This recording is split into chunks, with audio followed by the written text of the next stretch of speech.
Monday, Tuesday, Wednesday, Thursday. Don't throw a sack on until your trading gets better. Well, one day it's Thursday, March 13, 2025. This is the week Ed charts. Obviously, I want to thank all you guys and girls for attending. I appreciate you taking time out of your busy schedules. All right, what we talking about? Current market conditions. Futures are down 65 as I speak. As I said earlier today, the market admitted and have been saying lately, it feels like this market needs a little more washout. And I'll flesh that out in just 1 second. Your questions on trading, feel free to just punch them in whenever you want. And your favorite stock and crypto picks, just punch them in one at a time and hit enter. Lots to talk about with the methodology in action. We have a new mystery chart. I want to talk about options play, follow up, good, bad, and different. Quick TFM 10% update. We have a signal potentially looming there, and the buy B follow up, and of course a little bit on the Landry 100. I'm not going to spend a lot of time on a lot of these because things we talked about them in the past. I want to hit upon what's most relevant given the nature of the market. And then finally, we're going to finish up the series on 25 trading resolutions for 2025 and beyond. There's a disclaimer screen. As you know, you can lose money trading, or as I often sum it up, all predictions are about the future. And a lot of stuff can happen between now and then. And that's from my buddy, Greg Morris. There's all my contact information. Feel free to shoot a screenshot of that. All right, let's talk about the mystery charts and the methodology in action. We have a new mystery chart this week, and there's the parameters down below, and I'll show you on the chart. First of all, we had a thrust down from all-time highs with a transitional setup. Ideally, for the short side at least, you want to be shorting them off of all-time highs. People get a little confused with the transitional setup because they're looking to sometimes trade it like you've got a sideways trend, or you're in the middle of the trend like this, or if that's a trend, a sideways choppy market or whatever, and you get a transition signal. Well, what are you transitioning from? It's kind of like the candle people. Everything's, this is a reversal pattern. Well, if you're going sideways, what are you reversing? And the other point I want to make is, like, at high levels, the most amount of people can be trapped on the wrong side of the market. But anyway, big thrust down, followed by a little bit of a pullback. And the entry is here. The initial profit target is way down there. And then the protective stop, once triggered, is here. I have to look around the curtain to see if it's triggering. Not yet, I don't think. Anyway, I talked about this one last week. This was a stock I recommended as a short, CCL. And those were the initial options plays that I played on it. And then I reestablished a position of 726 puts, and those expire on March 7 at $2.14 each. And then I flipped out half of them for $3.85. I wanted to get a double on that, obviously, or more, just to pay for the position. That's one of my favorite things to do with options is if I pay $1 for an option, try to sell it off at 2. But when you're going deeper into money, it gets a little trickier in doing that, as you will if you're trying to use puts as a substitution for stock. Now, here's some additional options plays that I did. I sold the rest of those puts, those 426 puts at 510. Remember, I paid $2.14 for them. That was the original transaction up here. And I'll show you the actual trades in just 1 second. And then when I rolled down on those puts, I bought 10, and I'll do that sometimes. I'll kind of double up. And I don't know if that's a good thing or a bad thing, but I figured it was worth the cost in this particular situation and a roll down. And technically, I probably should only roll down for a like amount. If I'm short 4, then just roll down 4. And options get really complex really quick. I'm just showing you what I did. I'm not saying that everything I did was right. In fact, I'll show you some stuff I did was absolutely wrong in 1 second. But I want to walk you through how I played it and how it relates to just outright shorting, in this particular case at least.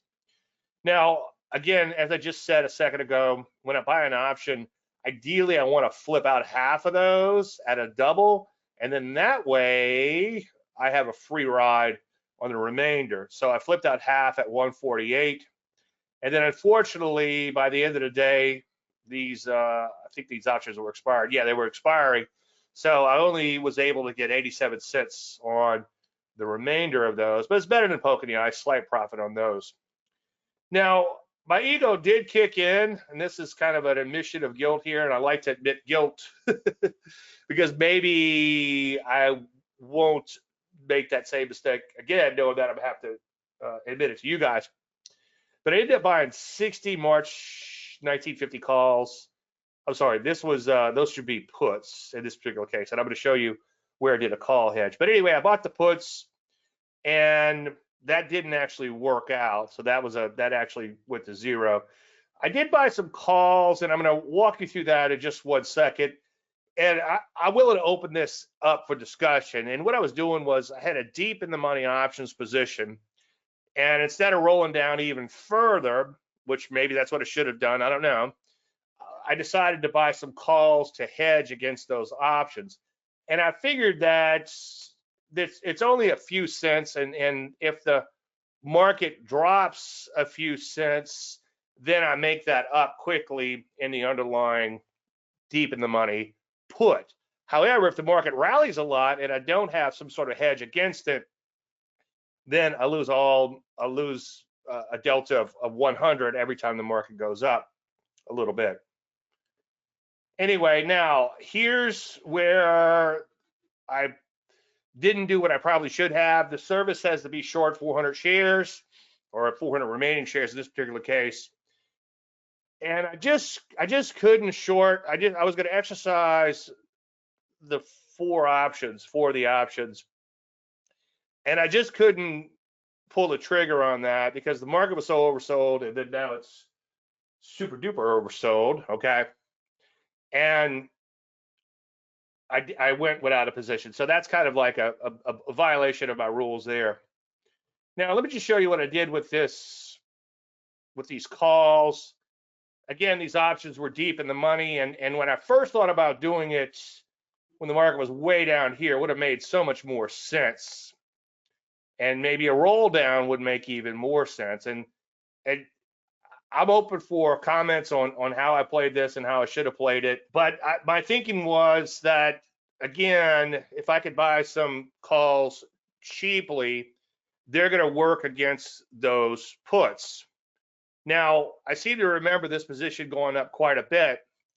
And what I could have done at that point is sell that position out, okay? And then that becomes what I call a gamma scalp. And then, of course, I lose my hedge. And if the market keeps rallying, I know everybody's eyes are glazing over, and the options people are like, what the hell?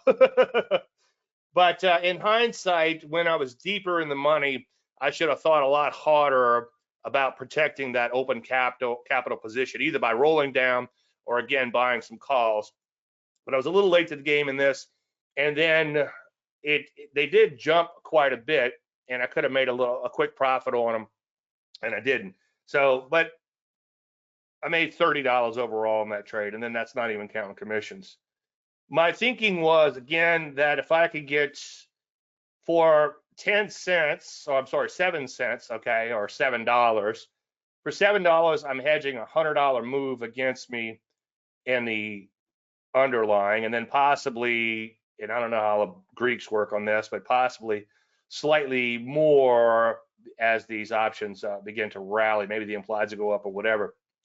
But that was kind of my thinking there. And again, let's say the market's kind of free falling here.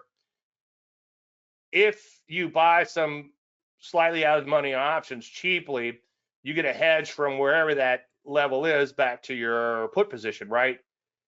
And if the market, let's say you pay 10 cents for them or whatever, keep the math easy, 10 cents, the market has to drop 10 cents because you have a delta of 100, right, on your position for you to kind of scratch out on that hedge. And again, this is where things start getting complicated and get a lot of moving parts. So I'm not sure if this is the right thing to do or not. I'm opening it up for discussion if you guys want to talk offline or whatever about it, or possibly we'll pick it up in the Facebook group. Now, don't tell me to establish a butterfly iron condor, which I have no idea what that is. But as far as calls against deep in the money puts, I'd like to open up a conversation on that. I'd like to learn a little bit more about what I should or should not be doing there. Should I just roll down? Should I be buying the calls? But this is what I did. Now, I do, again, seem to remember this position kind of shot up. And then I was left with a bit of a dilemma. Like, do I take these profits as an individual trade in and of itself? Do you buy the hedge and flip out some at a double? There's so many moving parts, and this is why it gets really complicated really quick. Anyway, there's all the trades that I made. We'll add all those up right now. Now, remember, initially, I think it was on a Thursday when I recommended this, I was able to get some fairly cheap options as opposed to going deep in the money to establish a position, okay, going into Friday. It was either Wednesday or Thursday when I bought them. And I figured it was worth a shot because for this particular trade, in the model account at least, we're risking $2,000 per 100K. And I figured, okay, I'm going to risk 2,000 on a trade, and that's a short, so you could actually, in theory, be risking a hell of a lot more than 2,000. But I went ahead and bought those options. And go in and watch last week's to see what happened. So I paid $100, $101. I was able to sleep at night, not worry about my position. What's $100, right? I know it adds up after a while, but at least I'm positioned as I should be in the position because technically it did trigger. Now it's a little messy because it triggered and came back up a little bit. It's kind of a hair trigger, so to speak, or triggered by a hair, I should say. And that's why I said, okay, well, for $100, I can at least establish a position because I'm supposed to have a position in this. And then I forget what day that was. All the trades are listed. But anyway, I picked up options to establish my position at $2.14. Those were flipped out. Remember, 3 at 385 and 4 at 510. Now the S&G trade, and I don't know what the commissions on that were, so commissions aren't here, so it's gonna be a little bit worse than $310. In hindsight, maybe I should have not been so aggressive on those. I kind of felt like it was worth a shot. Maybe I could. Anyway, so that was kind of a bit of a mess up here. Now, one thing I didn't watch on these, and I think I did have an order in a double, so I don't think they've got to a double, so I don't think I could have paid for those. And then that's the roll down position here, 740. And then I got rid of 5 of those, half of those, and that paid for that position there. And then the remainder were flipped out at 87 cents, 435. So we add all that up at 1721, a little bit less probably with commissions, okay? So here's the underlying security, and I don't know where CCL is at the second. Yeah, it's a little further down, so these numbers are going to be a little bit bigger. But had I just taken the outright trade, this is $2,000 round numbers versus 1,700, and again, probably a little less with commissions. Now, just a couple of random thoughts on this. We spent a lot of time talking about this last week. Yeah, my attendance rate just dropped. You know, you start talking about options, everybody's eyes glaze over. There's the potential for a lot of moving parts, as we just discovered. Now you can hedge, you can roll down, should you do both? Should you gamma scalp? Gamma scalping would be you buy those options, you've got a position here and a position here for down, position for up. This goes up a point, you sell them out, it goes back down, you reestablish them, and then sometimes you can do that several times. That would be my fantasy, to be able to gamma scalp on something like this. It's a lot harder than it looks though. And you know, maybe with options, you really need to make that a big part of what you do. If you could do a lot of option trades, like Larry McMillan could do all these crazy stuff because that's what he's focused his life on. He's also an engineer, or educated as an engineer.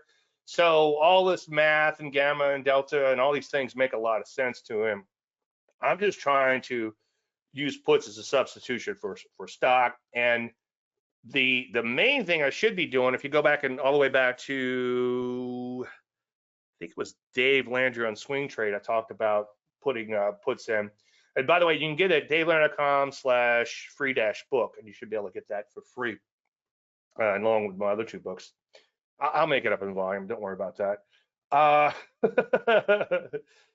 But anyway, ideally, you just want to go with the deep in the money puts. But then, of course, when you have to roll down and everything else, it gets more and more complicated.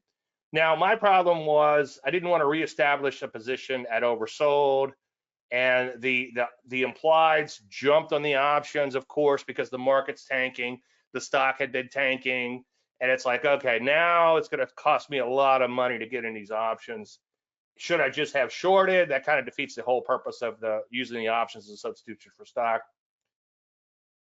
Now, it does allow you to sleep at night, but of course it does come with a mental cost and the potential to be without a position. A lot of thinking goes into do I gamma scalp, do I hedge, how do I roll down, and all that. And I'm not an expert in all these things. I just want to show you some of the problems that you might encounter. So the buy at B, I talked about this one last week. Go and watch the presentation. And I bought, this kind of just barely triggered above the day one high. For this particular case, the day one rule was in effect. And I bought 400 here. My IPT was 2 points, so my stop was 2 points, and then sold half. So here's where we are now in this. The position is still open, at least for now. I haven't checked back lately. And again, when that happens, the stock goes to break even. And just in case somebody here is new to the methodology or watching the presentation, new to the methodology, we like to take that short-term profit. Hopefully it happens short-term. I know I just said hope. And then we get our stop to break even on the remainder of the position. And then if the market does turn into the mother of all trends, we gradually let that stop loosen and we ride that trend out as long as possible. So those are the first two trades on that. The next trade will be stopping out. All right, any questions about anything so far? I can't promise you that I can answer any option questions, but I'll give it a shot. I spent 14 years as a consultant, but I was just doing technical analysis to a hedge fund that just traded options. And they were doing there wasn't a lot to learn from what he was, there was a lot to learn, but it wasn't like a lot of the more complex things and all. Anyway, my job was just to predict the market up, down, and sideways. And after I said 100,000 times, it's kind of like, looks like it's going up. Okay, well, how far is it going to go up? Like, I don't know. I'm just a trend follower. It's going up, Well, what do you think? I don't know. 3 points. How long is that going to take? I'm like, I don't know. It's so. As I often joke, if you could get price, direction, time, and volatility, if you can predict all three of those things, you could trade options. Anyway, the VIX only matters when it matters. And years ago, just to give you a little background on this, when I first worked with Larry Connors, he had some VIX systems. I was going to do programming for him and whatever, and he explained in analysis, he was explaining to me that the VIX has a reversion to the mean characteristic, and he had some systems built around it. So I kind of piggybacked off of what he was doing. I took his explanation literally and said, okay, well, reversion to the mean. What's the mean? The mean is the moving average, okay? So I started messing around with 10-day moving average, and I developed some VIX systems. And they're pretty good systems, if I say so myself, but I'm also going to say I would not trade them because they absolutely print money for a while. That's the good thing, right? But every now and then you just get really creamed with a pure short-term system. You have to have some open-ended, longer-term type of characteristic, and that's why we're hanging on longer term, hopefully hanging on longer term to these positions to ride out those longer term trends. So it's like I went back in and looked at this VIX stuff a while back, and you can go and look at the presentations on YouTube, youtube.com/Dave Landry, going way back. And it absolutely printed money, but then this little thing called COVID happened, and you would have blown up probably just on that. So not a huge fan of short-term systems, but that doesn't mean that they don't have their uses. Now, again, the VIX only matters when it matters. So just to show you what I have going on here, that's the VIX. This looks a little bit more complicated than we normally do, but trust me, it's not. That's the S&P 500 overlaid, okay? And that's just a 10-day simple moving average. Now, what I have down below is the high, the low, and the close away from the 10-day simple moving average. And then you go back and look at my old VIX systems published 20-something years ago, I was using 10% as a good round number, and I still do today, for when a VIX is stretched. So when the VIX is stretched 10% or more away from that 10-day simple, either up or down, okay, look for a reversal in the markets. Now I added the high and the low end just to kind of give me a reference on a day like, let's see, like a day like this where you get a spike in the VIX. So I could see intraday, it's like, okay, we're 40% away from that 10-day simple. Maybe we're getting close to an intraday bounce in here. And I might want to think about squeezing off a little day trade with that big money. Don't bet the form on something like this on a reversal trade. I know I'm a trend following moron, right? So that goes a little bit against that trend following moron mantra. But you can see if you go back to, that was last December, we had this big spike in the VIX and it actually closed up there. And then if we zoom in on that, you could see that you had a nice spike in the VIX and then the market was imploding on that day. Now, that doesn't mean you should rush out and buy the market because the market took a couple days to find its way, but then it finally began to reverse. So that's the kind of thing you could do with the VIX. I would only trade it especially since I've done a lot of follow-up research over the years. But that's one thing I probably need to add to Dave Landry on swing trading is don't trade the VIX systems outright and don't trade for a pure short-term gain, okay? But I think it's worth paying attention to when it's worth paying attention to. When it gets really stretched, you might want to start paying attention to the VIX. When it just dies out and goes sideways for a while and it's not really stretched one way or the other from the moving average, then there's nothing to do.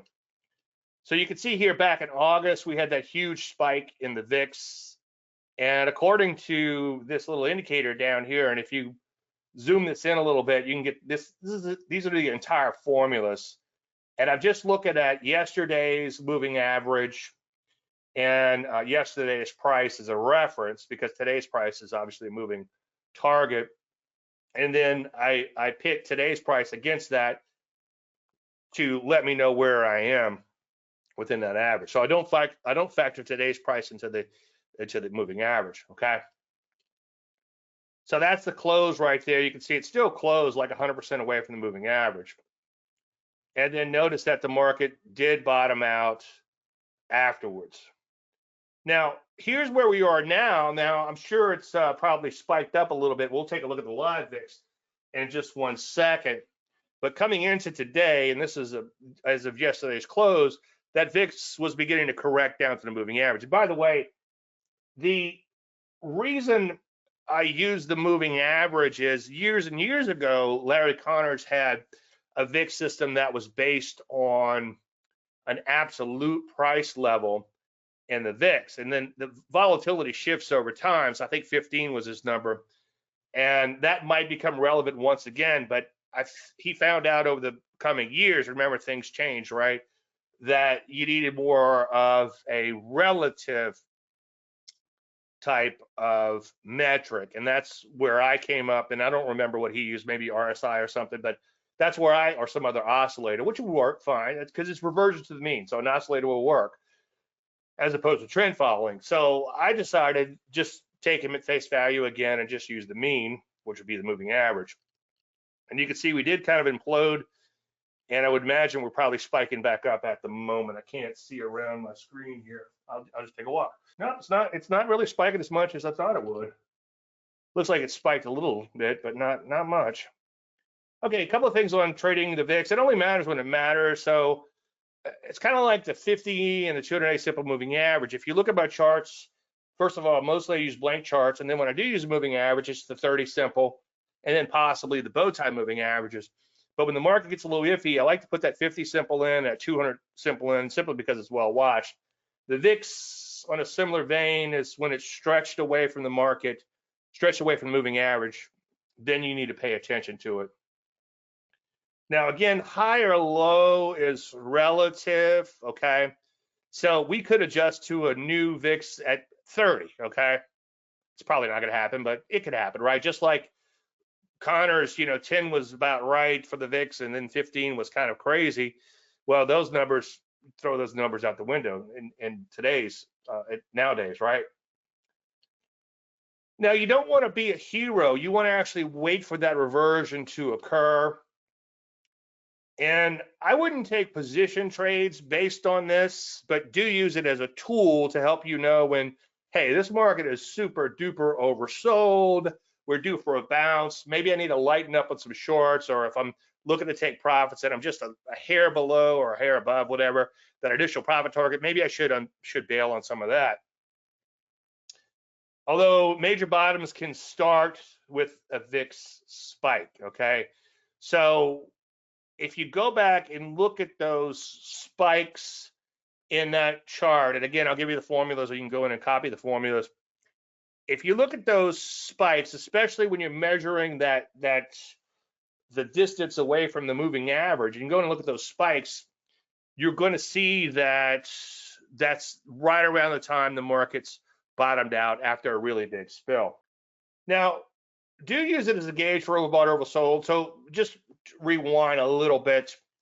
VIX measures, it's a hypothetical number, but it's based on a formula looking 30 days out, a perpetual 30 days out. I don't want to dig too deep of a hole here, but just know that it's measuring volatility. And the way it measures volatility, it's measuring the implied volatility on S&P options, S&P 100 options, I believe. And you don't need to know how electricity works to flip a switch, right? But it does kind of help to understand what you're looking at.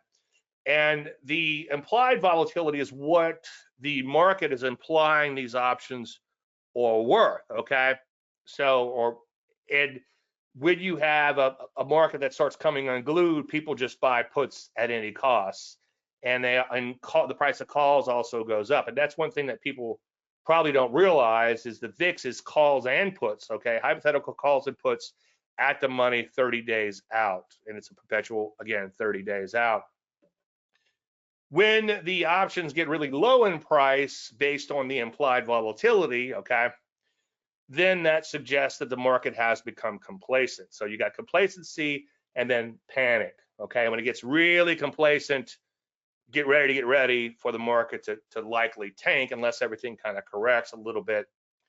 And when it gets really spiky to the upside, panic has set in, so watch for that market reversal.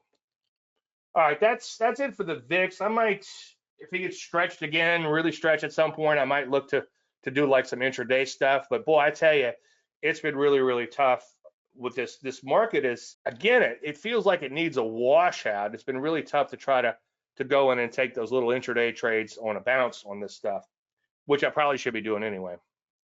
Frenchie says, should we use VIX or VXX? I like the original VIX, VIX, but that's not based on any empirical research, okay? So maybe take a look at both, see which one you like best. The same formulas in all of the analysis is the same. And we'll take a look at that when we get to the live charts, if you don't mind bringing it up again. All right, just real quick, TFM 10% system. We are, as of right now, we're not a sell. Remember, you got to close below the 50-week moving average and close 10% or more away for the 50-week closing high. And these zones are in here, and go in and watch prior presentations for a lot more on this. But like right here was your last sell signal in the S&P, and the buy is a little bit more stringent to avoid a little whipsaw there. And that was the last buy way back in December 2023. I thought that was right. Anyway, now we're still with between 5 and 10% of all-time closing highs. So that's kind of the caution zone. And then if we get 10% or more away and below the moving average, well, we're already below the moving average, so that doesn't matter. So now the 10% line is the sell point. When I designed this, as I've said quite a bit, I wasn't paying attention to the fact that it was a calendar chart and not a rolling chart. So instead of Monday, Tuesday, Wednesday, Thursday, it's Friday, okay? So each one of the bars of this chart is Friday to Friday. That's how my analysis was done. So that's how I'm going to follow the system and not change anything. The last buy was there, 2 bars of Landry line above the 50 simple, remember, and within 10% of the 50-week closing high. So the sell is a close below the moving average and the 10% line, okay? Which those two are pretty much the same right now, okay? So any close below those two, obviously you would exit, but that's based again on a calendar chart. And the reason I didn't exit, I guess we're below that now, today or yesterday, whenever we first got below that, is because again, I did the analysis on a weekly chart, and it's a little painful. But let's see what happens tomorrow. If we jump back above it and close back above it, then we stick with this position. And I do have 100 shares of the Qs, just full disclosure on this, as I discussed before, from 319.49. So it's been a pretty good run. In the end, though, we're going to give up about 6K, we being me, on that position. That's gonna suck, but you know, it happens. That's longer term trend following. Anyway, Landry 100. Any questions on any of that so far? Okay, just real quick, there's a couple things I want to show you this week with the Landry 100. Not much. As I've said before, all these are bought at brand new highs. You can see that we're getting fewer and fewer winners in here, and fewer huge winners. At some point, we had some like 200 and 300%, and now this is our biggest winner at 159%. And this was bought again as the market's making brand new highs, and then you go to right there. So far, it's 157% gain, but you can see we've given up quite a bit of those gains from this peak, which was probably 200% or more back then. Now, as I've said 100 times, I'm not actually trading this. I did experiment a little bit, going right into a bear market, of course. Whenever your ego gets kind of big, you know, you get slapped right back down in the markets. But a couple of random thoughts. It's a great exercise, and I would encourage you to do something similar if you had the time and inclination. But momentum ends badly, and I'll show you a picture of that in just 1 second, or not a horrible picture, but kind of an idea. RS in a bear market is okay, but they eventually find you, okay? So one of the myths I wrote about, I think it was in Layman's, which you could also get for free, by the way, is that there's always a bull market somewhere. Well, there's not always a bull market somewhere. And even if there is, like lately, these defensive stocks have been doing well, like medical devices. Well, medical devices recently got creamed, as you'll see when we get to the live charts. So it's kind of like a sinking tide sinks all ships. Eventually, they will find you. So you got to be really careful playing the relative strength game in a bear market. Now, the great thing about this, it's been a great way to see where the money's flowing. So even though I know that eventually, if this market continues to tank, the major drugs and these other defensive areas that are popping up as momentum stocks now that I'm putting into the Landry 100, it's not real money, again, except for a little experiment I did.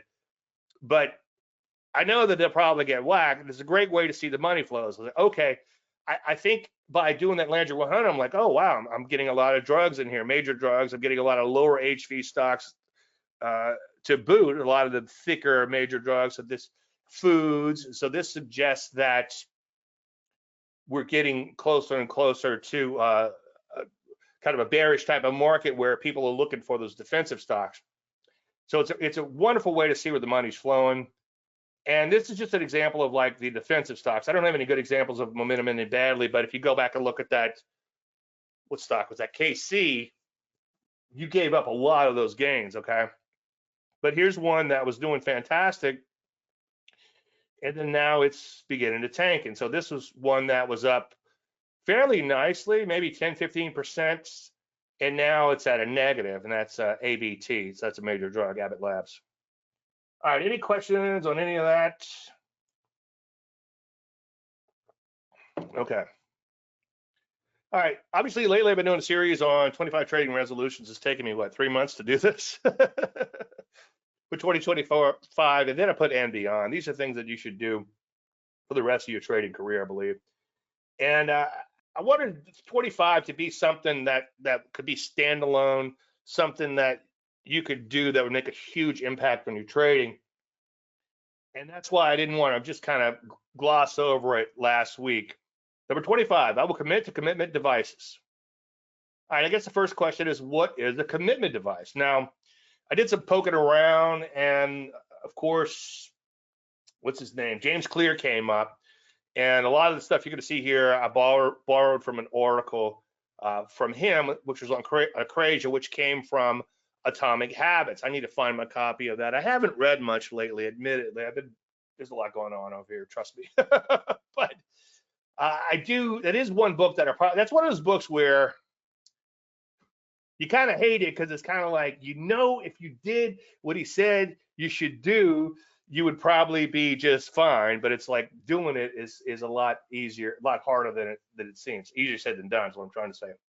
But anyway, a commitment device is a choice you make in the present that controls your actions in the future. Amen. And this is a footnote. I think I took this from Mr. Clear. Yeah. Okay. So this, if you want to go, it's jamesclear.com/acrasia, which dovetails in nicely with all these commitment devices and such. Now, an extreme example of that, as Mr. Clear pointed out, and I've read this before in other places too, it's a well-known fact, that Victor Hugo was writing Hunchback of Notre Dame, and he was 1 year into the process, and he was partying, he was hanging out with his friends, and he kept procrastinating, and he wasn't getting much done on his writing, but he was enjoying hanging out with his friends and kind of partying along. And his publisher finally said, enough, I'll give you 6 more months, but that's it, and we're done. And so he realized that he was going to have to get pretty serious if he was going to get this work done. So I've heard it, I think Mr. Clear says a sash. Other places I've heard it's like he just wanted a sack and that was it. But he told his assistant to lock up all his clothes and just give him a sack to wear until it was done. And that would stop him from leaving the house because he didn't have any clothes, and it forced him to get this book done. And he actually got it done 2 weeks within the deadline. And that's an extreme example. I don't throw a sack on until your trading gets better.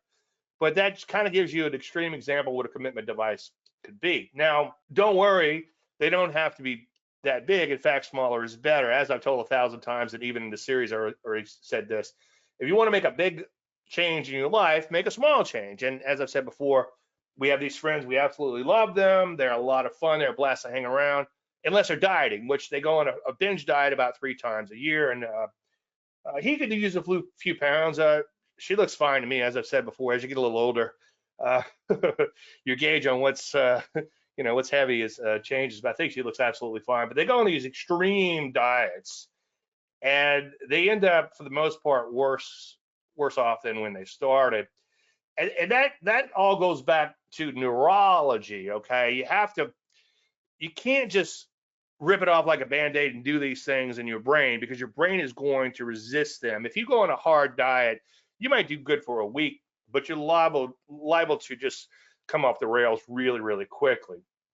So if you want to make a big change in your life, you want to make a small change. Well, that certainly applies to trading. And as I've said quite a few times, and I know I've beat the dead horse on this, so let me just get through it quickly. A friend of mine who's a trader was getting a little pudgy and he wanted to work out, but I guess he knew himself, so he wanted a commitment device. So he found a kid that was into working out or bodybuilding or whatever, and he said, look, I'll pay you gym membership, and this is what I want in return. I want you to pick me up every morning at 7 a.m. I'm going to sit on the front porch swing, and you pick me up and take me to the gym every day. If I'm not sitting on that front porch at 7 a.m., if you roll by at 7:01 and I'm not on that swing, I'll give you $20 for every day I'm not there. And the kid jumped at it. And I haven't talked to him in a while, but I know that it was certainly working a few years ago when this all went down. My commitment device there years ago, which got me back into working out, and I'm very grateful for this. I have a friend of mine who's a neighbor right around the block, and another friend, and he has a bonus room, and he made it into a weight room. And I started working out with those guys. They were talking at a cocktail party about working out or whatever, and they invited me over, and that was great. And as I said before, women are like, why can't you just treat me like one of the guys? Like, no, you don't, Danny. You don't want that, because guys are brutal. And if you skip a workout the next day, you're going to get a pretty bad ribbon. So maybe find some group if you want to do that and work out with a group. I'm now in the gym. COVID kind of threw a wrench into everything. And then one guy hurt his shoulder doing something else, not related to how working out. and it kind of fell apart. But that did kind of give me that base and the foundation and got me used to working out every day. But I do have to do some commitment devices to make that happen. So every night before I go to bed or after I get out of the shower or whatever, I get my gym clothes together, and that's what I put on as soon as I wake up. So no matter what, it's like, you're like, okay, I'm gonna go to the gym. Where's my socks? Where's my shoes? Where's my, shorts or pants or whatever? Where's this? Where's that? You're just looking for all this stuff. Whereas now I keep the gym bag in my car, and then I lay out the clothes the night before. And I'm not telling you this because I'm disciplined. I'm telling you this because I'm not. It's kind of like, what was the line in, it was in Game of Thrones, but I'm sure it's elsewhere. It's like, how could you be brave if you're afraid? It's like, well, you can only be brave if you're afraid, okay? So how can you be disciplined if you're not disciplined? Well, you can only be disciplined if you're not disciplined, if that makes any sense. But you have to do little things that make it easy. And I think Mr. Clear says you make bad habits a little harder and you make good habits easier. So it's like, okay, you got to remove those barriers you might have.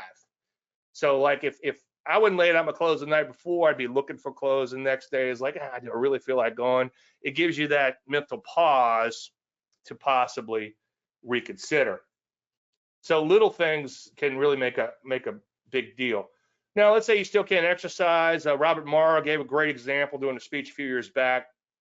I was speaking in Vegas, and he was speaking the day before, and he was talking a lot about psychology and all.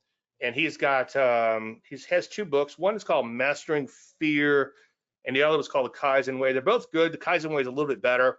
I'd recommend you read that. And the Kaizen Way is little small changes, little small things, just like we're talking about right now. So make sure you read that. But he talked about this large woman that was saying, hey, I can't lose any weight. I've tried everything. What should I do? And he's like, well, what do you like to do? She goes, well, I watch a lot of TV. And it's like, okay, all right, that's fine. That's fine. What I want you to do is every commercial, I want you to stand up. Just stand up, okay? Stand up for one commercial tonight or whenever you watch TV. And then I want you to stand up for all commercials. And then she started marching doing the commercials. And before long, she actually started walking outside. She started jogging. I think she ended up running marathons, and she's kept the weight off just through little tiny changes. And again, from a neurological standpoint, we're not really made to make these big, huge changes. There's a homeostasis that keeps us alive. Your temperature can't go up 3 one day and down 3 the next. You'd end up dying. So anyway, you want to make it really, really small. Years ago, back when I raced boats, we would just, there's a lot of times you spend sitting around talking, and one of the guys there, his father, since retired, was a gynecologist for like 30 or 40 years. And every woman that came in would say, hey, I can't lose weight. I don't know what I'm doing wrong, whatever. And every woman that came in, he says, well, this is what I want you to do. I want you to get a notebook, and I want you to write down everything you eat for the next 14 days, and then come see me in a couple of weeks, and we'll take a look at that, okay? And he said that in 30 or 40 years, whatever, he was a gynecologist, not one woman ever came back with it. So if you want to create a commitment device, make something really, really small. Now, bringing this back to trading, just think about little things you could do with trading. As I said a few episodes ago, wind the clock, okay? And that states back to Greg Morris, where you got to you're in a fighter jet or whatever, and the shit starts to hit the fan. Instead of panicking, he would reach over and wind the clock just to slow his brain down a little bit. And the neurology, I always forget to grab my brain before I come in here. No jokes, please. But your little lizard brain, your little amygdala brain, like way down here, is making decisions for you. And it's great if you're getting ready to step in front of a cab coming at you, but it's not so great if you're in a fighter pilot or an airline pilot, or airline or whatever, and you have to make some sort of decisions where you want to use a whole brain type of approach. Anyway, so little things like wind the clock, take a few seconds. As I said before, I make a lot of unnecessary trades when I walk in my office. I come in here And that goes back to the hangry judge effect that I've talked about so much. Google that. And I think it's Dan Irely has done a lot of research on that. Dan Irely, read anything you could find by him. Really good author. Malcolm Gladwell would be another good one. Thinking Fast and Slow by Kahneman and Tversky. That's another good one. But all these books really talk a lot about these things and our psychology. Like the hangry judge thing, the Israeli judges gave far more harsher sentences right before lunch than they did after lunch. So if you're going to be sentenced, you want to be sentenced after lunch. Hopefully you never need to use that. Anyway, so commitment devices, okay? So like I said earlier, walk in the office, I write walk, W-I-T-O, in my trading journal. And then if I do something stupid, then I have become the definition of insanity. At least I've documented that, okay? So that's another thing. Just documenting everything you're doing can help, right? So wind the clock, wait 30 seconds at least before making any trades when you walk in your office. Little things like, I think last week we talked, or week before we talked about the process sheet of making sure that you're of sound body and mind, and then you did your analysis, and then you did your plan, and you followed your plan, and so on and so forth. Now, if you're really brave, have someone hold you accountable. You know, one of my anecdotes there is I told someone, you really know what you're doing, but the wheels come off the bus every so often. What if you presented all this to your wife and showed your wife my trading plan that you're supposed to follow? Not that I'm the grand poobah and always follow it, but that's the plan he was following or supposed to be following. He says, oh no, that would end the marriage. So you'd have to be really brave for that. All right, let's hop into crypto. Brian says, I'm ecstatic to hear you ridicule there's always a bull market somewhere. I figured out a long time ago that was total bullshit. Amen, Brian. Yeah, you know, all these little sayings are fantastic, but they're not grounded necessarily in reality. I doubt there'll be much to do in crypto now, given the nature of the market. Here's Bitcoin. Bitcoin looks abysmal. As I've said 1,000 times, my hope with Bitcoin would be that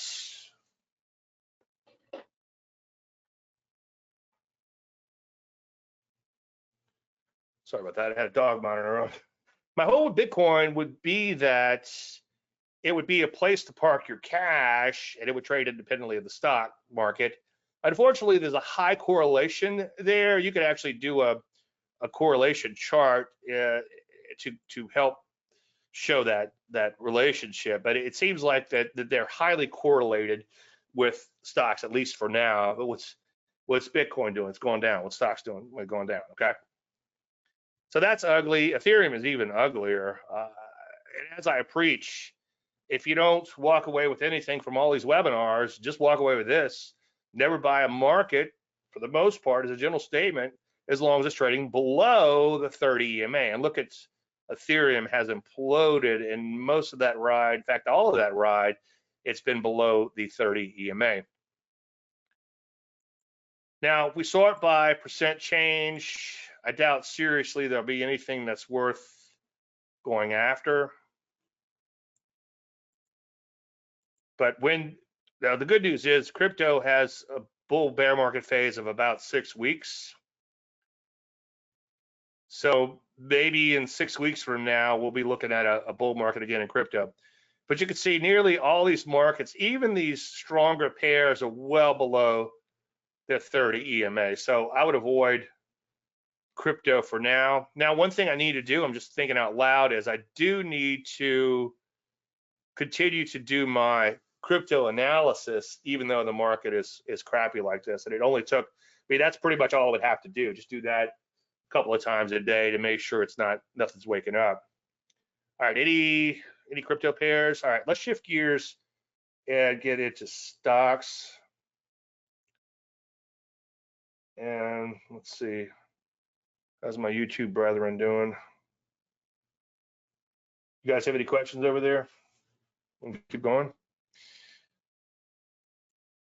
By the way, it looks like Thursdays at 10 Central, 11 Eastern.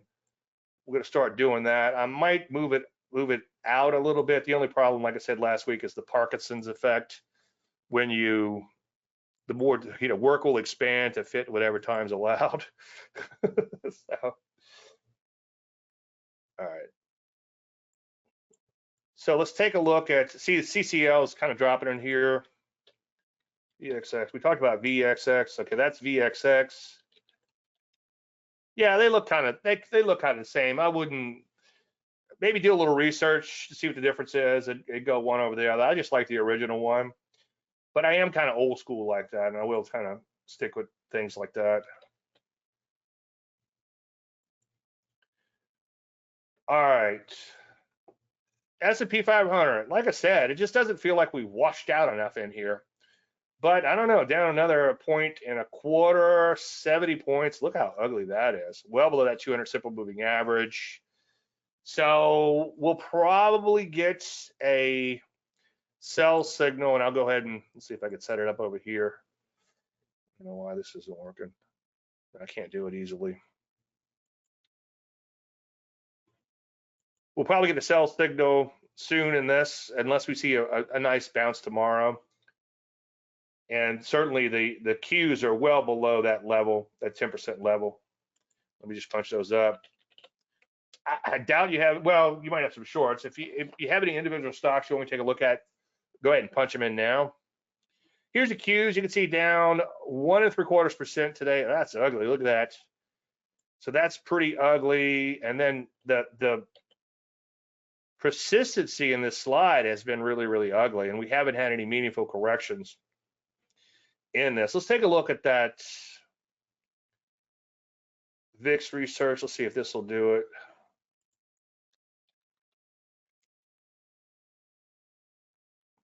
So yeah, we're still not, we've come down to, we've corrected back to the moving average. So in this particular case, this is kind of an interesting case where the market just kind of water tortured in a fairly major way lower, and the VIX kind of trended higher at the same time. Usually it doesn't work out like that.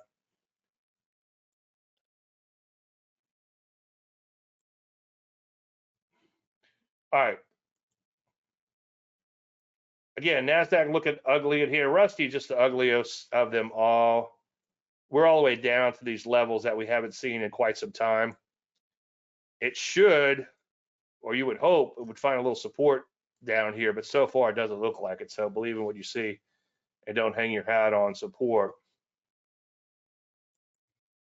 It's like, what's the old story? The technical analyst was helping some guy transition from being on the floor to, and I think I've heard it in various places, but I've heard Mark Douglas tell a story.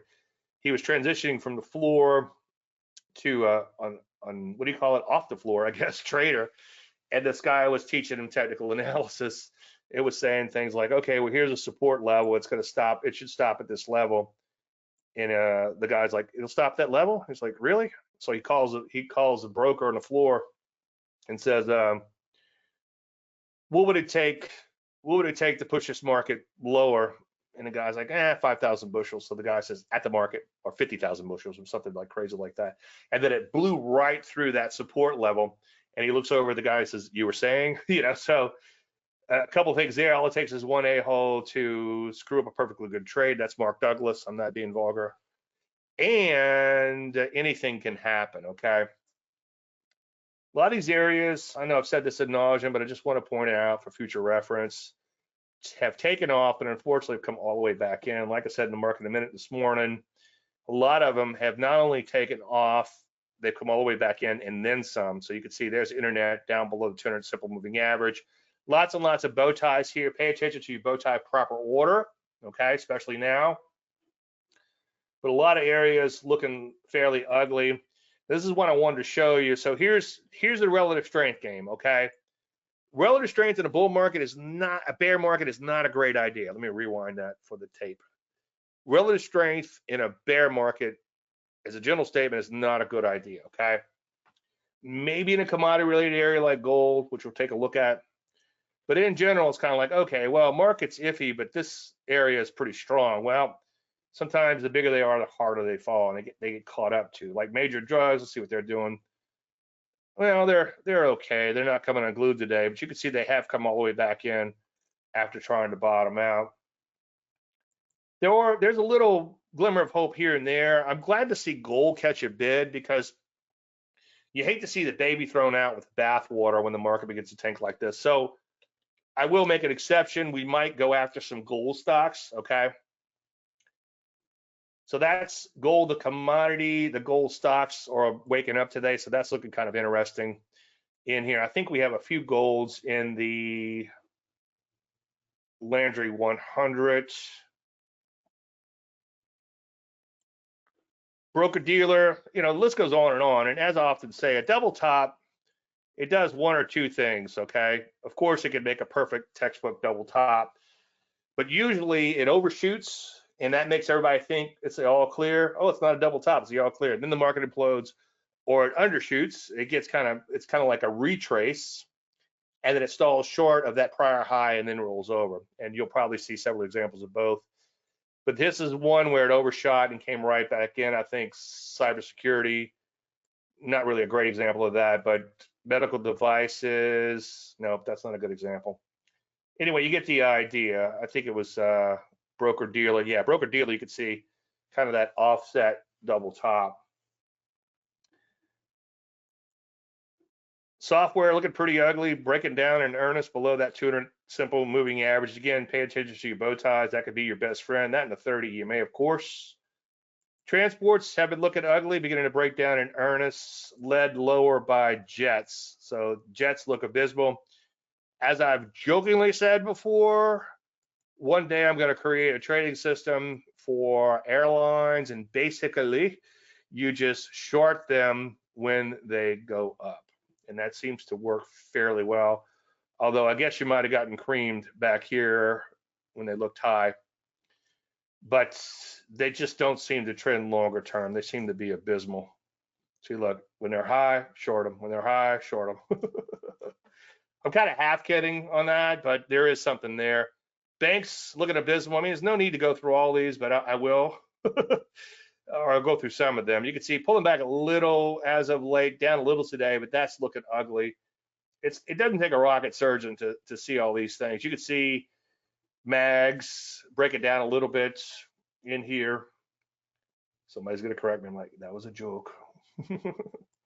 Cloud computing, again, another one. There's your perfect double top. Rarely do they set up like this. You know, somebody's going to put this in a textbook and say, look at this perfect double top. You just wait till it gets right here and then you short. No, it doesn't always work that way. But what you do is you wait till you have a bow tie or a first thrust or something after coming off of those all-time highs. Semiconductors have broken down below this trading range. So this is overhead supply. We tried to get through it, came right back in. So semi's not looking so pretty.